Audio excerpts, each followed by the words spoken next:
Hello everyone and welcome to another episode of True Crime with Caitlyn. If you're a follower on my TikTok account, you may recognise today's case. I posted a brief video covering it recently and so many commenters were asking for more. A full-length podcast episode with all the details. And so, here we are. Today's case has been described as one of the most notorious, horrific killings that the country of Ireland has ever witnessed. This is the murder of Farah Swaleh Noor, who was killed by two women dubbed the Scissor Sisters.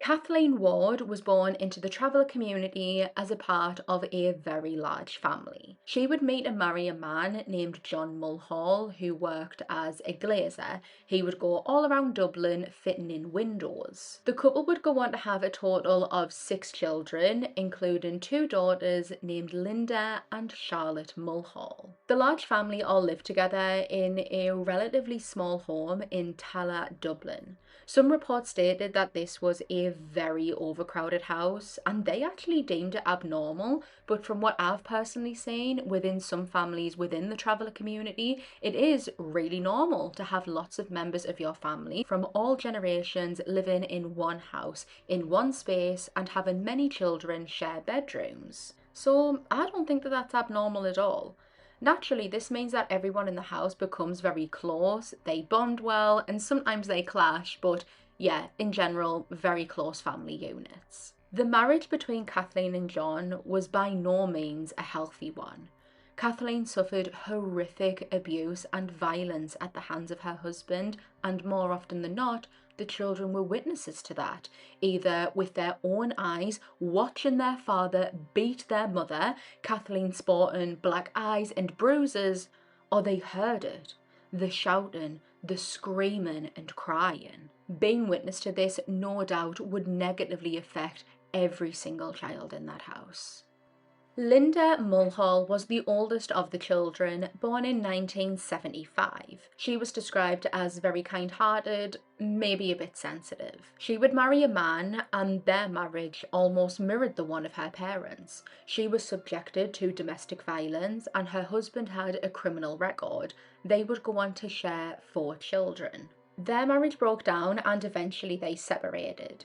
Linda soon got involved with another man named Wayne Kinsella, who was probably 10 times worse than her first husband. He was a very dangerous man who should have been nowhere near any children. In 1996, he killed an 86-year-old man who was visiting his wife's grave during a mugging, and then later, in 2001, he murdered another man with a machete and then burnt his body. This is who Linda is in a relationship with and has around her children. Wayne was sadistically abusive, but not just towards Linda, her children too. Linda would be relentlessly, mercilessly beaten, sometimes even with a weapon like a metal bar, and Wayne would inflict that very same horror upon the children. Within their home, he would stalk them from room to room, finding them wherever they hid just so that he could beat them. Bravely, Linda left Wayne,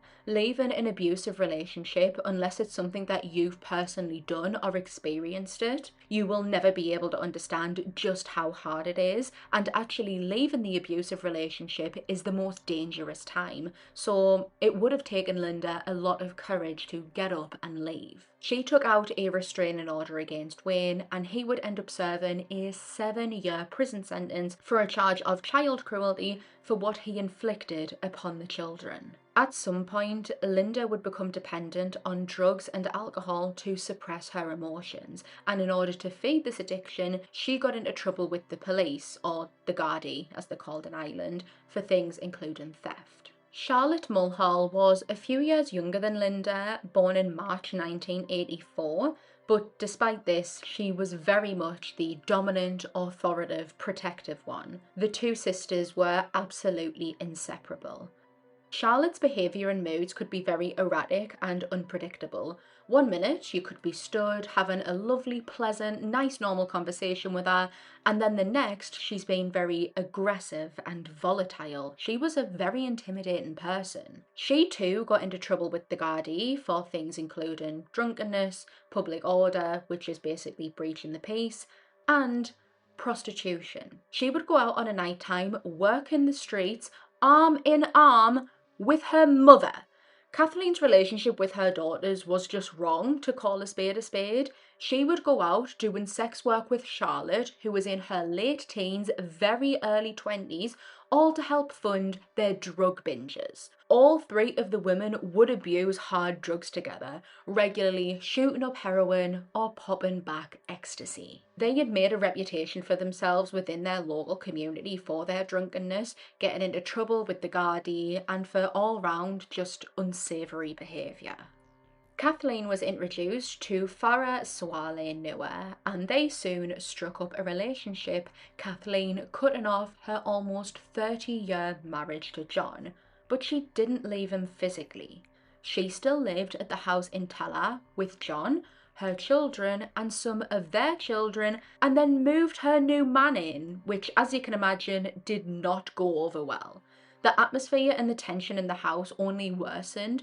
There was more arguments, more shouting, more violence, because Farah was no better than John for raising his hand to a woman. Eventually, Kathleen realised that this wasn't a sustainable idea, so she and Farah moved out. They left Dublin entirely and made their way to beautiful Cork. Their stay here didn't last very long though. After not paying rent and being approached by their landlord, Farah threatened the landlord, saying that if he ever returned to the house, he would slit his throat. A very morbid foreshadowing. The couple then made their way back to Dublin, where they rented a flat inside of 17 Richmond cottages, just outside of the city centre. What Kathleen probably hoped was a fresh start and a new life with this man proved to be a continuation of the cycle that she had been trapped in for the last 30 years. Farah was very abusive and regularly got into physical, violent altercations with Kathleen, who allegedly had no problem smacking him right back. Hospital records show that Kathleen had arrived for care on numerous occasions following an altercation. She had had her ribs smashed and her wrist broken, just to name a few of some of her injuries. She was once again in that cycle of confrontation, violence, addiction, and I have no idea if she was even aware of Farah's horrific past, what he was capable of, or even his real name. Shalila Salim was born in Kenya and arrived to Ireland in December 1996. He changed his identity and his name. He now went by Farah Swaleh Noor and claimed to be an asylum seeker from Somalia. He fabricated a story to immigration that he was a fisherman in Somalia, and following the breakout of the war and the murder of his wife and 2 children, he fled the country looking for safety. He likely changed his identity so that immigration would allow him into Ireland. It would be easier for him. Ireland were more likely to accept refugees from somewhere where there's a war going on, and as far as I'm aware, Kenya wasn't involved in this war, or at least not at that point in time, I'm not really sure. So an application for him as Shalila Salim would have been more difficult than Farah Swaleh Noor. Back in Kenya, Farah, as I'm going to keep referring to him as, did leave behind a wife and children, but they were very much alive and abandoned by him. Him leaving was probably a blessing in disguise though, because Farah was a man who had a short temper and wasn't afraid to lash out, deliver beatings and be violent. He would actually be described as sadistic and ruthless. He was also a sexual predator, a violent rapist. Farah ignored consent, didn't matter to him, and targeted young and vulnerable girls. He sexually assaulted one girl who had a mental disability, and once the Irish government realised that his identity was fake, they were set to deport him when he fathered a child with a child. He assaulted a 16-year-old girl, impregnated her, and then when she gave birth to their son, as the father to an Irish-born child, Farah was granted leave to remain citizenship. In Ireland, that is, quote, a formal permission granted by Irish immigration authorities allowing non-EEA nationals to legally reside in the country, typically after an international protection application, which is asylum, is finalised, even if they do not qualify.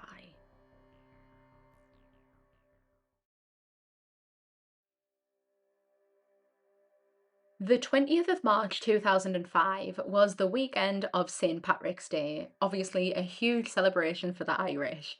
People poured into the streets, drinking, laughing, wearing green, and having an amazing time. St. Patrick's Day in Ireland is something that I really want to experience. I actually have family over there, so it's definitely doable for us. Kathleen Mulhall and Farah Swaleh Noor were a part of that crowd.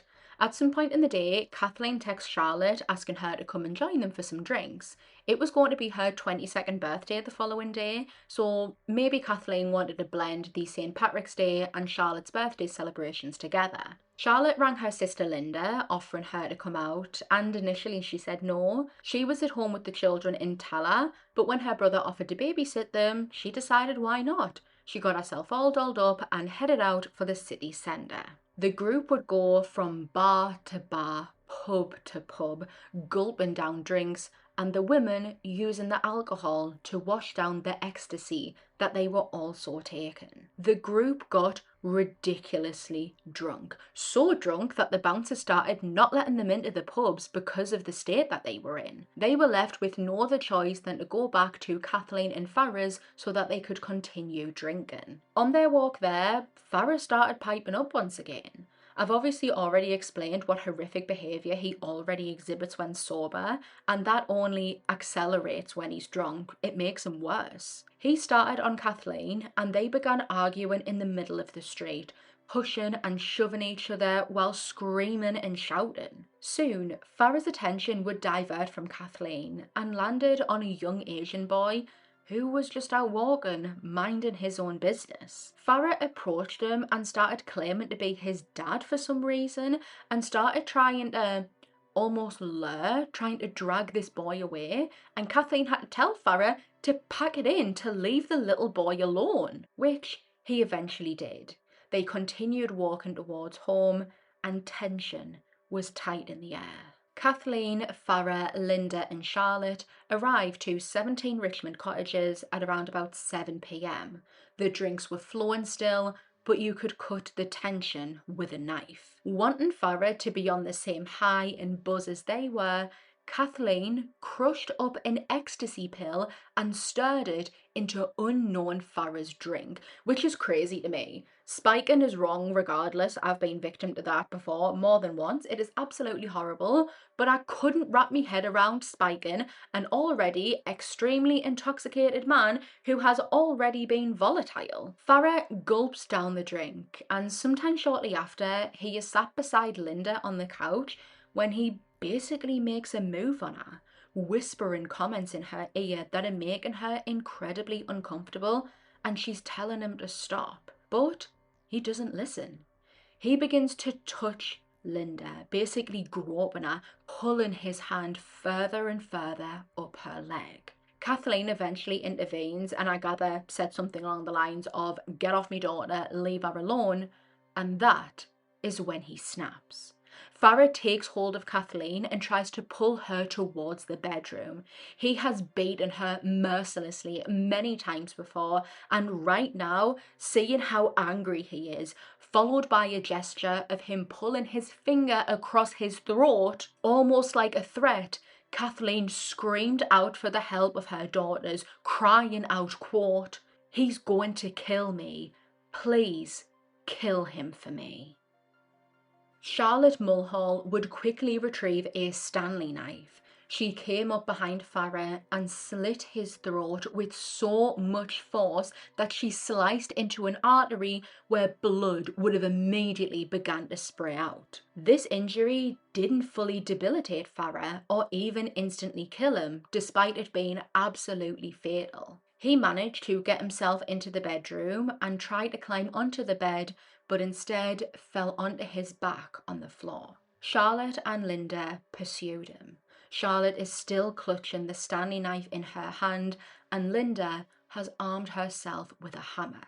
Over a prolonged period of time, the sisters attacked Farah, who lay on the floor, unable to defend himself. It was reported that the sisters just kept on going, beating him with the hammer, stabbing him with the knife until they had completely exhausted themselves, until they physically could not inflict any more injuries. Linda repeatedly struck Farah all over his body with the heavy hammer, and Charlotte stabbed him at least 27 times. All of these paired with an already fatal wound to the neck. Remember, when they started this attack, Farah was still very much conscious, very much alive, so through at least a short period of time, he would have likely been blood-curdlingly screaming. Charlotte and Linda continuously attacked Farah until he was well past death. And once they took a second to breathe through their anger and realize what they had done, they realized they had brutally murdered a man and now had to come up with a plan to get rid of his body. Their solution was that they were going to dismember him. It would have been difficult to get rid of an entire body in one piece. Farah was dragged to the bathroom, where over the course of the next few hours, Charlotte and Linda began to cut away at his body, dismembering him limb by limb.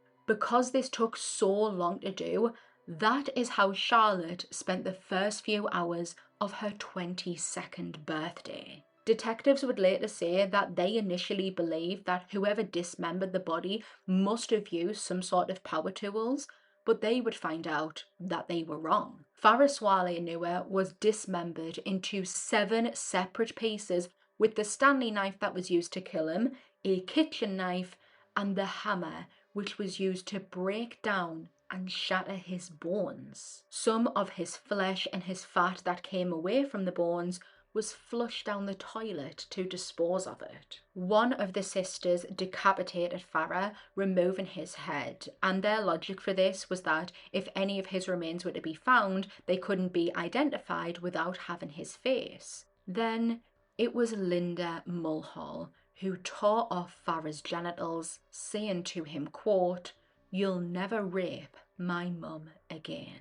The dismembered remains of Farah Swaleh Noor were stuffed into several black bin bags that Kathleen had retrieved. There was a big gym/sports bag that they had, and it's actually believed that that belonged to Farah, and that is the bag that held his torso. Richmond Cottages isn't too far, or actually far away at all, from the Royal Canal. It was 300 metres away, so only about a 2-minute walk from the flat, and this is where Kathleen, Linda and Charlotte decided to dispose of the remains. Inside of a canal, close to their home, close to the crime scene, which had reasonably clear water and was on the shallow side in depth. Farah's arms, legs, feet and torso were all tossed into the water across 6 different trips to the canal. The only body parts that weren't thrown into the canal were his decapitated head and his penis. The women began the painstakingly thorough cleanup of the flat, firstly going out and stocking up on lots of cleaning products. This would have been a scene that was absolutely drenched in blood. The wound from Charlotte slitting Farah's throat would have sprayed out blood, and then when he was dismembered, one of the sisters later described severing one of his legs and having his blood spray up onto them. In total, Farah lost around about 6 litres of blood inside the flat, which is a huge amount. Just imagine the 3 litres of water that you're supposed to drink every day and double it. The women meticulously scrubbed the flat from top to bottom, ripping off the wallpaper, pulling up the carpet, scrubbing the ceiling and the furniture. They did not leave a single spot untouched. Their cleanup was described as being almost on a forensic level with how much they were able to get rid of. Contrary to popular belief, it's actually really hard to clean up a crime scene like this. They cleaned up the entire scene, where if you were going to walk into the flat, you would have never known that such a brutal murder had taken place there. Kathleen called in the help of her estranged husband, John. She didn't tell him what she needed his help with, but just to get over there as quick as possible. I'm a bit backwards with my timeline here because John actually arrived and saw the scene comparable to something from a horror movie and saw the condition of Farah, saw that he was not only dead but dismembered. Upon seeing all of this, John turned around, walked out of the flat and was physically sick and then left, saying that he wanted absolutely no part of that whatsoever. The reason I mention him now is because following the cleanup, he did actually return with his van and took away and disposed of some of the blood-soaked carpet. Following the cleanup, there was one final thing that the sisters needed to deal with, and that was Farah's head. They didn't want it going in the canal with the rest of the remains for the identification purposes, but where else could it go? What were they going to do with it? Kathleen certainly wasn't going to keep it in her home, so it was placed into a camera bag, and Charlotte and Linda took it with them back to their home in Tala, where the rest of their family are living, including Linda's children. They carried the head with them on a bus. They went somewhere to pick up a bite to eat and eventually ended up in Sean Walsh Memorial Park on a bench, scranning the food while they're trying to figure out what they're going to do. The camera bag with Farah's head literally at their feet. Everything that's happened was across several days, and feeling sick and tired and probably just wanting to get everything done with so she can try and forget about it, Charlotte decided that they were just going to bury Farah's head right there, right where they were sitting under this park bench. She dug a shallow grave in the grass, put Farah's head into the hole and reburied him with mud. Sometime later, Linda would return to this location to retrieve Farah's head. There had been heavy rain in Dublin and she started worrying that the mud would kind of come away from the head and that it would become visible to anyone walking past. When she arrived to this park bench, she would see that that was true. Farah's dismembered head was sticking up out of the ground. And side note, 2 people actually saw this head, but none of them reported it. One was a regular walker in the park and just saw it and didn't say anything, and the other was a park ranger. Like, isn't that his job to report that type of stuff? Linda would retrieve Farah's head out of the ground. She took it to a separate location, his head in one hand and a bottle of vodka in the other. She drank the alcohol straight, and I'm going to get into how this impacted Linda mentally a little bit later on, but she would sit drinking this vodka and was very apologetic towards Farah. She spoke directly to his dismembered head, apologising for what she had done, then doused it in some of the vodka and set it on fire. Farah's head has never been recovered. Kathleen Mulhall was responsible for the disposal of the murder weapons, and she too made her way to Sean Walsh Memorial Park and threw them into the lake. It didn't take long for the effects of what they had done to begin to sink in for each and every one of the women. Despite how much we hear it in the true crime space with serial killers who slaughter innocent people and seemingly feel nothing afterwards, in some cases the murderer is deeply affected by their very wrong actions. Out of all of them, Linda definitely handled it the worst. She fell further into the pit of addiction, down in bottles of vodka and abusing heroin even more, numbing herself. She wasn't sleeping, she was having nightmares. Every single time she closed her eyes, all she could see was Farah's face as they killed him and as they were dismembering. Her nose was blocked with the scent of Farah's internal organs. Charlotte and Kathleen would also distract themselves because they started getting with their neighbours together and continued abusing drugs and alcohol.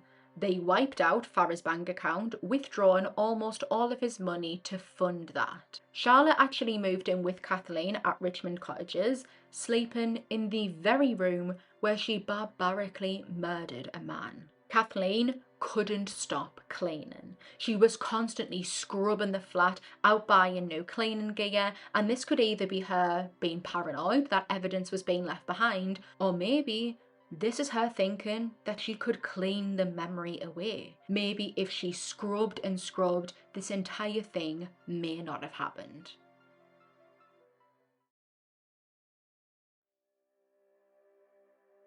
"9 days after the murder, the early evening of the 30th of March 2005, a group of teen boys were walking alongside the Royal Canal near the Bollybock Bridge when they noticed something floating in the water. Initially, they thought it must have been some sort of shop mannequin, a dummy, something like that, some sort of reasonable explanation. They collared another man who happened to be walking by and pointed out what they saw.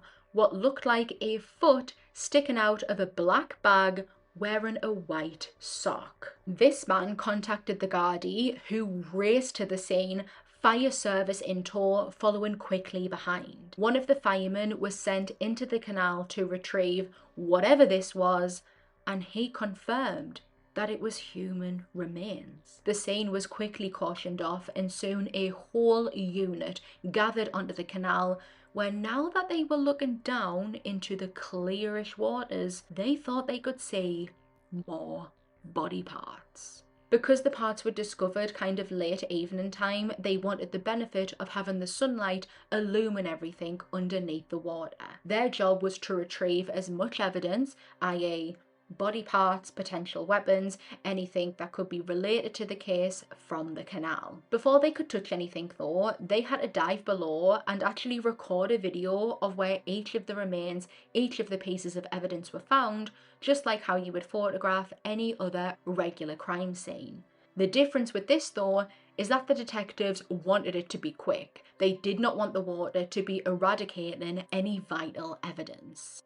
The search of the canal lasted around about a week and spanned across several miles. Almost all of the body parts were recovered, aside from the victim's head and genitals. The diver didn't believe that anything found in the canal would have been involved in the murder, such as murder weapons, and they recovered everything that they thought was linked to this victim. A post-mortem examination was conducted on the remains, and this is where they discovered the extent of the victim's injuries. The body parts were covered in bruises. He had stab wounds all across his chest, each of his internal organs suffering from damage. His lungs, his intestines, everything had a wound on it. One thing that they didn't find was any sort of defensive wounds. The Gardaí began their murder investigation, and it was vital that they discovered the identity of the victim. Usually when someone is murdered, the perpetrator is someone close to them. By finding out who this man is, that would greatly help in the investigation. Initially, the Gardaí thought that the remains were that of a white man. However, they sharp realised that they were wrong. Because the remains had been in the canal for a period of time, they were affected by water and sunlight, and essentially the remains had almost been bleached, altering the colour of the skin. Crime Stoppers put up a reward of €10,000 for information, and something that was retrieved from the canal would lead them to their biggest and best tip. Alongside the remains, there was a white t-shirt recovered from the canal. It was an Island Away jersey shirt. The Gardaí released a photo of the t-shirt after the case had almost came to a standstill. Despite all of the interest in the case, it was absolutely huge. Dismembered remains found in a canal. Of course, the story was going to be massive. But despite how big the story was, and despite all the coverage and everyone talking about it, they never got close to identifying the victim's remains. They even enlisted the help of an expert who was able to narrow down approximately where the victim was born. He managed to discover that the victim was born somewhere in Africa and that he had been in Ireland for what he estimated around about 7 years. The expert discovered this by examining a piece of bone to see what water the victim had been drinking and how it affected his bones, which I just think is absolutely insane work. I really love reading into investigative tools such as this one. I find that so interesting. Gardaí looked into 62 cases of reported missing persons, but both of those avenues got them absolutely nowhere. So, with nowhere else to go, they went ahead and released the picture of the jersey, and miraculously, the right person saw it. A man contacted the Gardaí saying that he thought he recognised the jersey. His friend had been wearing one just like that the last time that he had seen him, but he hadn't seen or heard from him in quite some time now. This man named his friend as 40-year-old Farah Swaleh Noor. He had last seen him on O'Connell Street on St. Patrick's Day weekend, and he knew who Farah was with. He was with his partner, Kathleen Mulhall. This name being provided to the Garda was an avenue for them to follow, and the source was credible too. This was a person who personally knew Farah and would easily be able to recognise him, and also picked up on his absence. While waiting to confirm the identity of the remains, detectives started looking into the Mulhalls, and what they uncovered was suspicious. CCTV cameras captured Kathleen out in the city centre with Farah on the 20th of March 2005, but they weren't alone. Alongside them were her daughters, Linda and Charlotte. Another CCTV camera captured the women stockpiling a ton of cleaning products, and another camera caught them making trips back and forth to the Royal Canal. So, these women were all with the victim on the day that he is wearing this t-shirt that somehow ended up in the canal with some remains. They were seen in the area where the remains were recovered, and now they're buying cleaning products. Gardaí also grew suspicious of John Mulhall after seeing his van on CCTV footage going back and forth from the area of Richmond Cottages. Not only all of that though, Gardaí had had 2 other people approach them, and they actually told the detectives that they knew that Kathleen, Linda and Charlotte had murdered and dismembered Farah. They knew this for a fact, but refused to provide a proper written or recorded and signed statement. They didn't want their names attached to everything, but they felt like they needed to provide the information. The identity of the remains would go on to be confirmed as Farah Swaleh Noor.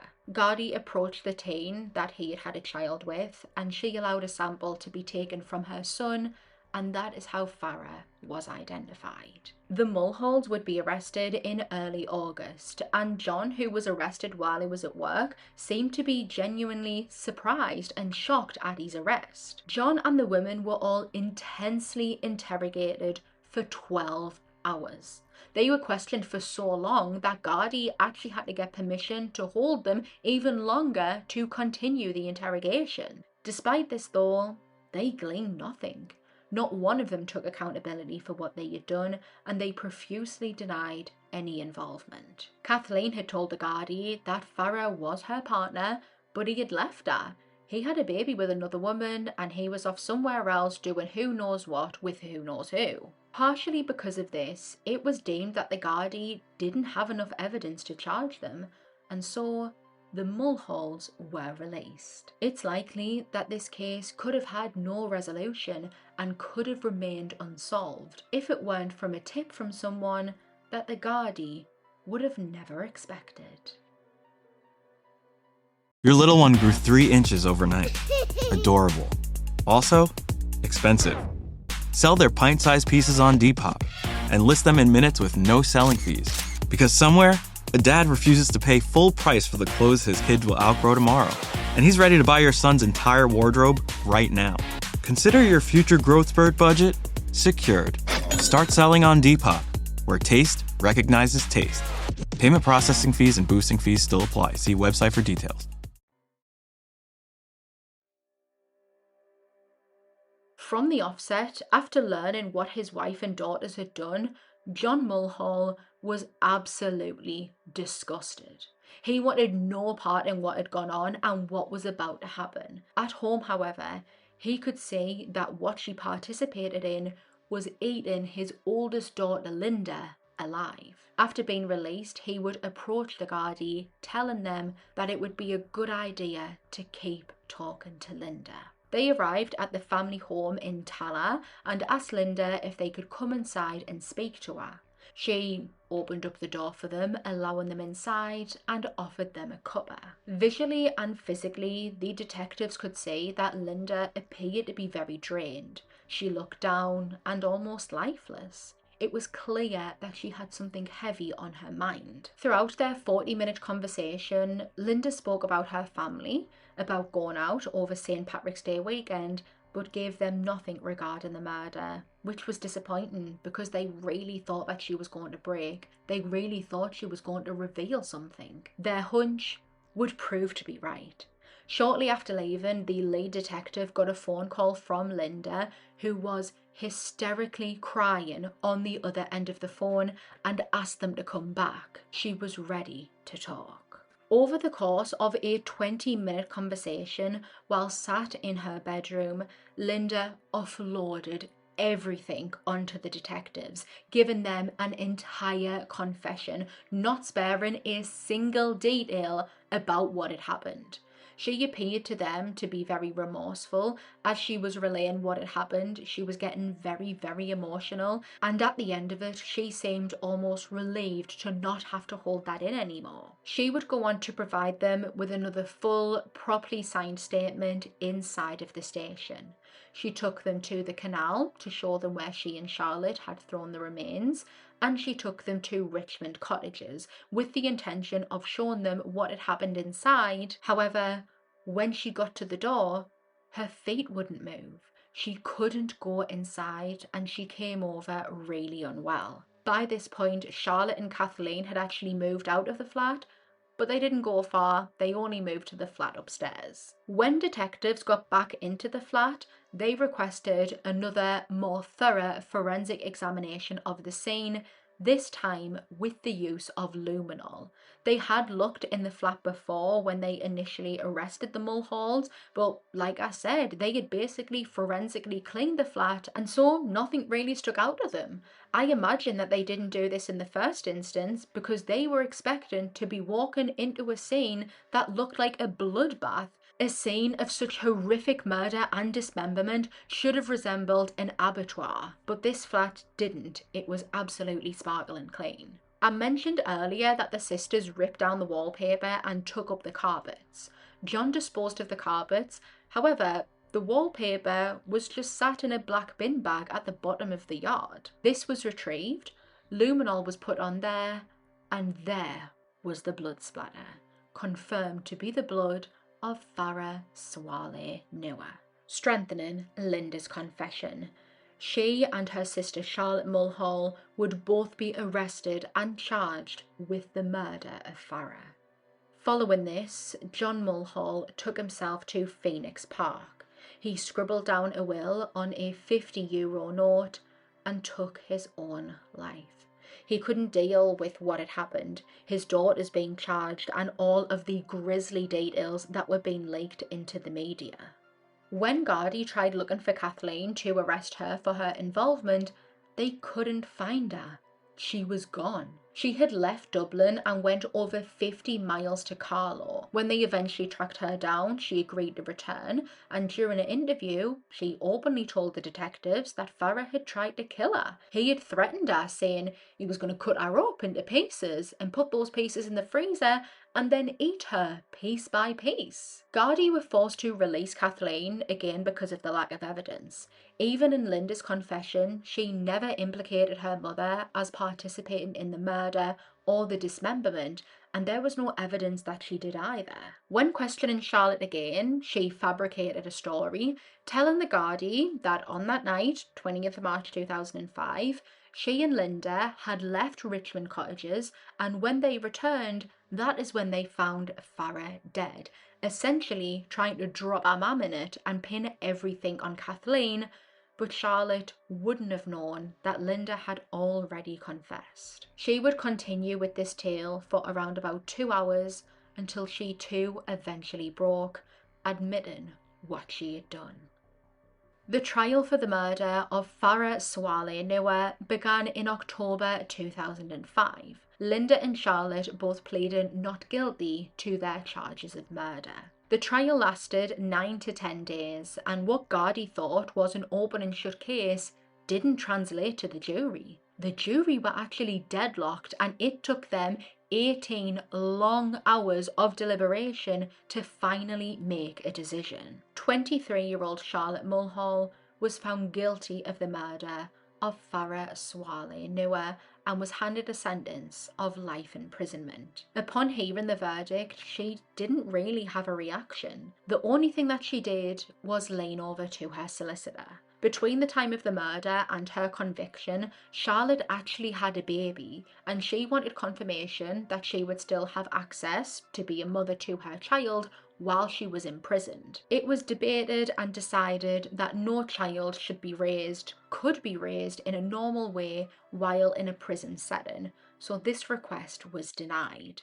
31-year-old Linda Mulhall was cleared of murder but convicted of manslaughter, and she was handed a sentence of 15 years imprisonment. She served her time and was released in January of 2018. According to the Irish Independent, she is fully estranged from Kathleen, who she blames for causing the murder. Speaking of Kathleen, when Gardaí tried tracking her down once again to bring her charges for her involvement, they discovered that she had left the country this time. She had fled to England, where she was eventually tracked down somewhere in London. Gardaí advised her that they wanted to speak, they needed all of this tying up, and the very next day, she voluntarily returned to Ireland.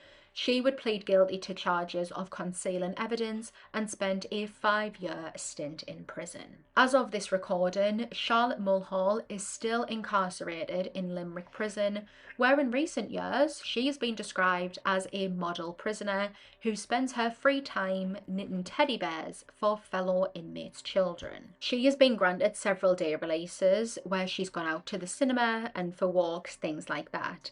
And at 43 years old, she is being prepped for release. She could be released any time now.